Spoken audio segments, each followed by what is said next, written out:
Palavra de Deus que vai ser colocada diante de nós para estarmos nos preparando para ir participar da ceia, está em Tiago, né? Nós estamos no livro de Tiago, no capítulo 3, e hoje nós vamos ler os últimos versículos desse capítulo.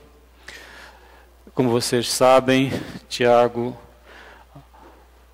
irmão de Jesus por parte de mãe. Nós temos mais um dos irmãos de Jesus que escreveu para nós, através do Espírito Santo, que é... Qual foi o outro irmão de Jesus? Judas, né? Porque Judas disse que era irmão de Tiago. Então, se ele era irmão de Tiago, ele era irmão também de Jesus. Por parte de mãe, porque por parte de pai, nós sabemos que foi o nosso Deus, que é o Pai do nosso Senhor e Salvador Jesus Cristo. Então, Tiago, alguém que conviveu bastante com Jesus, que não entendeu a missão de Jesus durante os primeiros 33 anos, não é? E que quando Jesus ressuscitou, ele foi um dos que teve a experiência marcante de presenciar a ressurreição. E aí então ele se converteu. E Deus fez com que ele fosse o primeiro pastor da primeira igreja cristã. Qual foi a primeira igreja cristã? Jerusalém, né? É claro que com a igreja de Jerusalém, alguns irmãos que estavam visitando Jerusalém voltaram para suas cidades, para suas casas, e ali então nós temos igreja em Roma, nós temos igreja em outros lugares, principalmente Roma, que a gente sabe que logo já surgiram pessoas que serviam a Jesus. Então ele é uma pessoa extremamente prática, sem negligenciar a profundidade.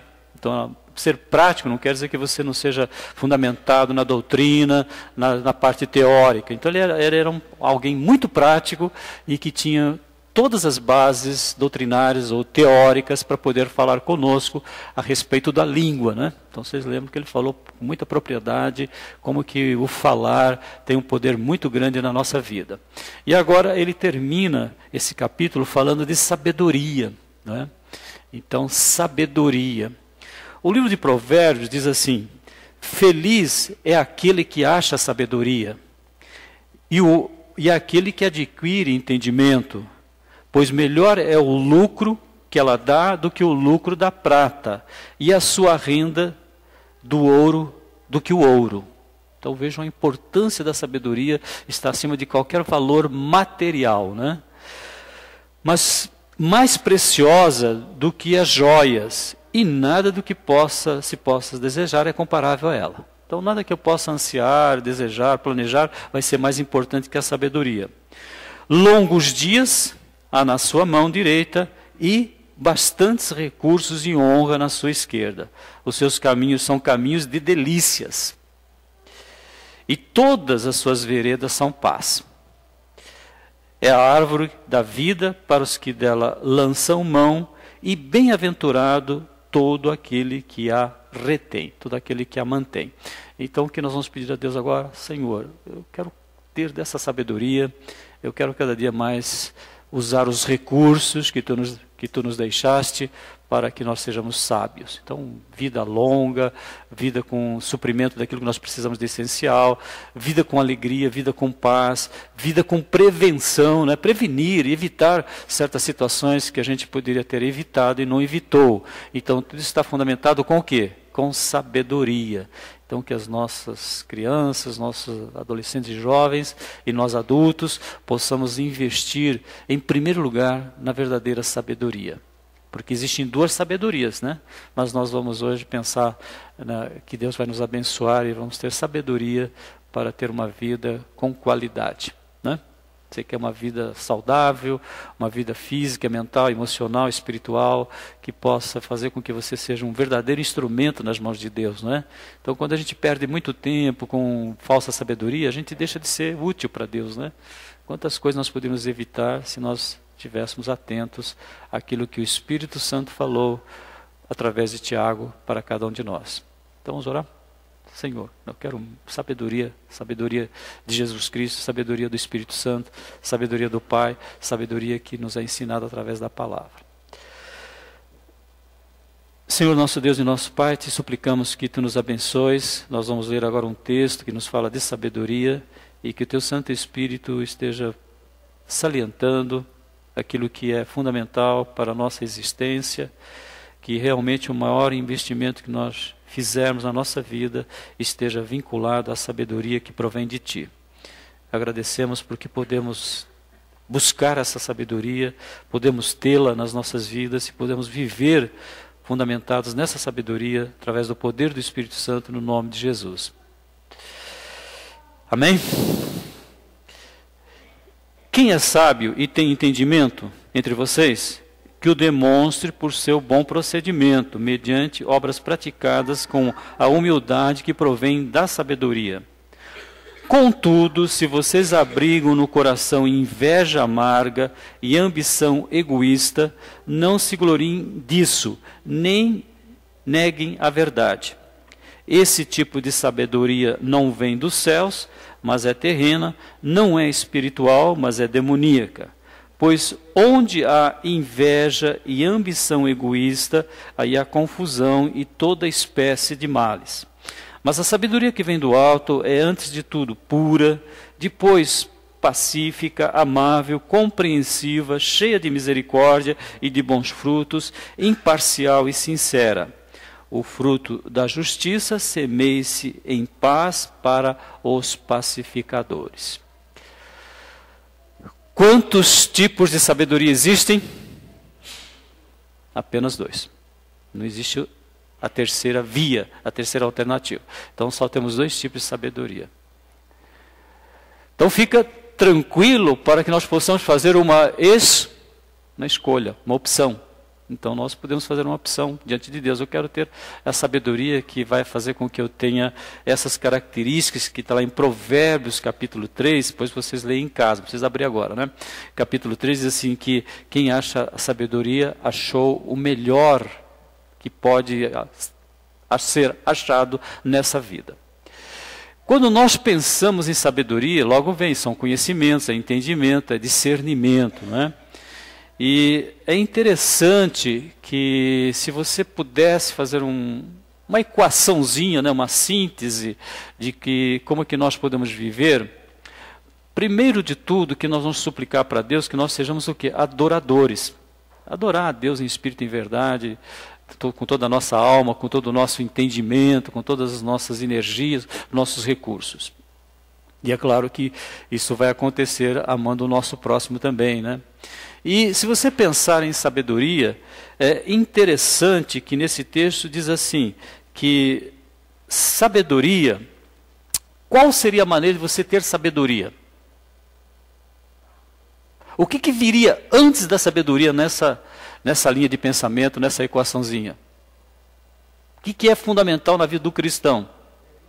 Fé. Vamos fazer o contrário, né? Vamos fazer andar para trás. Então, fé.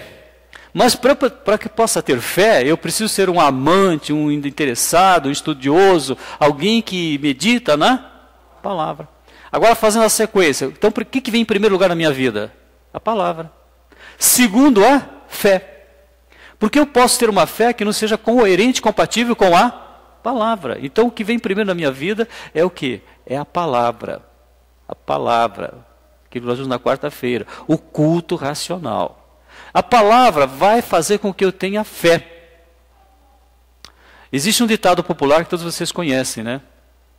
Água mole, pedra dura, tanto bate até que fura. Talvez as crianças não lembram disso, né? Vocês não sabiam disso? Nunca ouviu? Está vendo? Então precisamos ensinar as nossas crianças. Elas não sabem, mas quem tem acima de 20 anos sabe, né? Então o que a gente lembra desde criança, o que a gente aprendeu? Água mole, pedra dura, tanto bate até que fura. Né? Uma das formas de torturar as pessoas antigamente é deixar cair uma gotinha de água na sua testa, na sua cabeça. Tá bem? É uma tortura. Então as primeiras gotas, tranquilo, né? Mas chega uma hora que dá um mal-estar muito grande. Então, o que acontece? Só que a palavra de Deus, ela tem a finalidade de quebrar o quê? As pedras que existem nos nossos corações. Sentimento. E 2 sentimentos importantes que são colocados aqui. A inveja, né? Ele diz assim, Se por acaso dentro de vocês existe inveja amarga e ambição egoísta, né? Interessante que inveja amarga, a inveja é amarga, né? E que mais? Sentimento faccioso. Essa tradução diz assim: ambição egoísta. É interessante quando nós fazemos as duas comparações, uma tradução e a outra, é que você vê que essa tradução que diz assim, ambição egoísta, ela está dizendo o que acontece quando a gente tem sentimento faccioso. Então, sentimento faccioso o que é? É você entrar em conflito com as pessoas. Você está sempre querendo dar um jeitinho de dar uma briguinha com alguém. Sempre querendo fazer prevalecer o teu pensamento. Então, isso diz, o que o texto está dizendo? Que a causa desse sentimento faccioso é o quê? É a inveja. Então, quando nós temos inveja de alguém, sem percebermos, nós queremos pegar o pé da pessoa. É duro, né? Por isso que a Bíblia diz, cruel é o furor, impetuosa é a ira, mas quem poderá resistir à inveja? Então a inveja está no coração de todos os seres humanos que estão na Terra? Pode ter certeza que está. Está no meu, no seu. Ah, mas eu não, sou santinho, sou gente boa. Irmãos, o sentimento de inveja é universal. Vem lá desde o jardim do Éden. Qual foi o sentimento que o inimigo colocou no coração de Eva? Ter inveja de Deus. Olha, se você comer dessa fruta aqui, você vai ser muito sábio, você vai ser tão sábio como Deus. Então, vocês perceberam como no começo de tudo está o quê? Está a inveja. A inveja que vai dar as confusões, as brigas. Então, a ambição egoísta é você querer ser mais do que os outros. Não é a ambição do dinheiro aqui, porque antes da ambição do dinheiro ou dos valores materiais, vem essa coisa de você querer ser mais que os outros. Então, como é que a gente resolve isso? Qual é o medicamento eficaz que Deus vai usar na nossa vida? Então, nós vemos a sequência. Primeiro, o que vem? A palavra. A palavra, Jeremias fala que a palavra é como se fosse um fogo. O fogo era o principal recurso para você purificar metais preciosos. Quais eram os metais preciosos da época? O ouro e a prata. Então, como é que é feita essa purificação? Através de altas temperaturas. Então, o fogo purifica. E a Bíblia diz que o fogo, além do fogo, o que Jeremias fala? Que a palavra é como se fosse um quê? Fala alto. Está com medo de errar? De errar, não de falar. Então, martelo. Então a gente tem o fogo e o martelo. Para quebrar isso na nossa vida. Mas aí, tranquilo, é só você estudar mais a Bíblia, orar mais, né, desse sentido, e a gente vai conseguir vencer esses dois sentimentos terríveis, que é a inveja amarga, né, e o sentimento faccioso que está relacionado com a inveja. Então o que nós podemos agradecer a Deus? Porque eu conheço uma equação, uma lei que não falha. Qual é a lei? Eu priorizo o conhecimento da palavra de Deus. Então, todo dia eu leio a Bíblia, eu vou ler a Bíblia toda, de Gênesis a Apocalipse. Eu vou ter essa tarefa de todos os dias fazer um culto pessoal, um culto doméstico. Então, a palavra de Deus está trabalhando na minha vida com fé. A fé é a água mole. Ou é o martelo. Ou é o quê? O fogo que purifica a minha vida. Aí, se eu tenho a palavra e você começa a ter fé que vem da palavra de Deus, não é? O que vai acontecer? Você vai ter sabedoria. E se você puder investir, quanto mais cresce a sabedoria dentro de nós, o que vai crescer dentro de nós? Humildade. Você saber que você não é melhor que ninguém e que você depende totalmente de Deus. Aí, quando vem a humildade, qual é o resultado da humildade? Procedimento, as atitudes. Então, o que nós vamos levar para a ceia? Nós vamos falar, Senhor, como é bom participar da ceia, porque eu estou aprendendo que o maior valor que eu tenho na minha vida é a Tua palavra. A Tua palavra na minha vida, né? É interessante que você vai, de manhã é a palavra, à noite vai ser palavra de novo. A palavra muda a nossa existência. Então, qual é a nossa maior falha, às vezes? É não valorizarmos a palavra de Deus.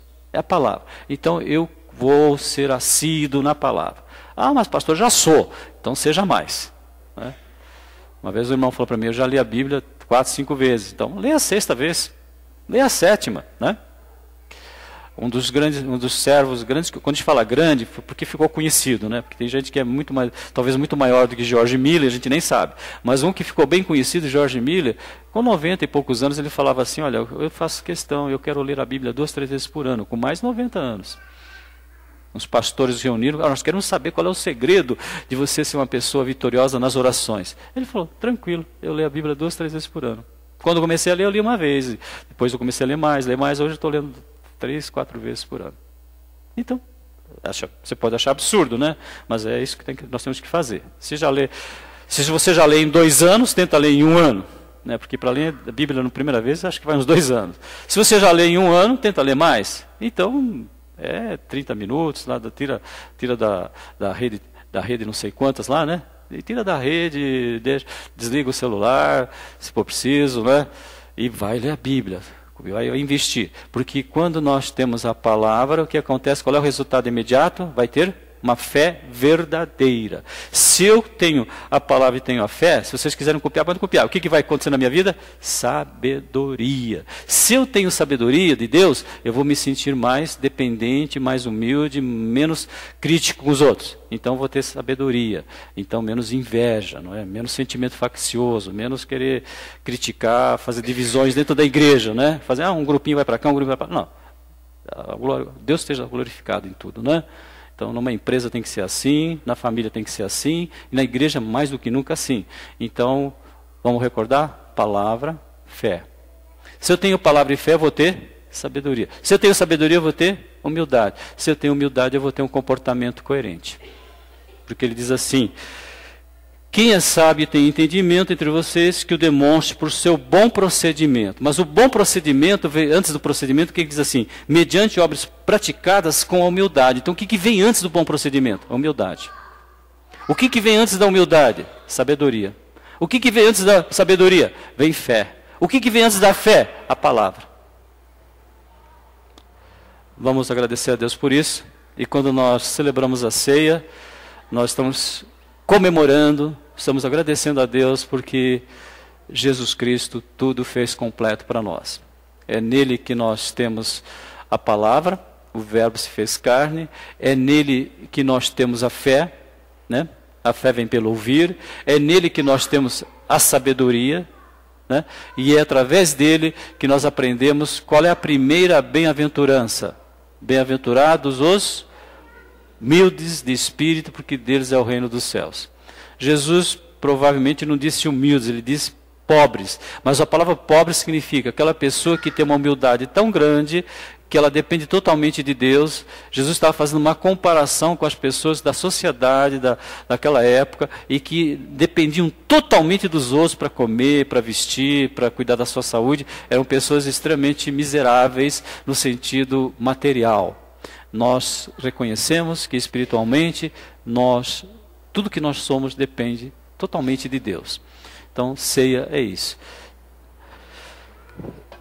Então vamos orar, pedindo que Deus nos dê cada dia mais esse desejo ardente de conhecer a palavra de Deus, de ler essa palavra todos os dias, de ler a palavra sozinhos, depois de ler a palavra com os nossos familiares, com a sua esposa, depois de ler com os filhos e escola bíblica dominical também, né? Porque hoje nós temos um recurso muito bom, excelente, que é a palavra de Deus sendo ensinada através da escola bíblica. Para depois gerenciar a nossa semana, né? Não terceirize a formação espiritual dos seus filhos para a escola bíblica. Faça isso dentro da sua casa, mediante os conhecimentos que você recebe na escola bíblica dominical, né? Quem vai nos auxiliar na distribuição dos elementos da ceia? Nós vamos orar mais uma vez.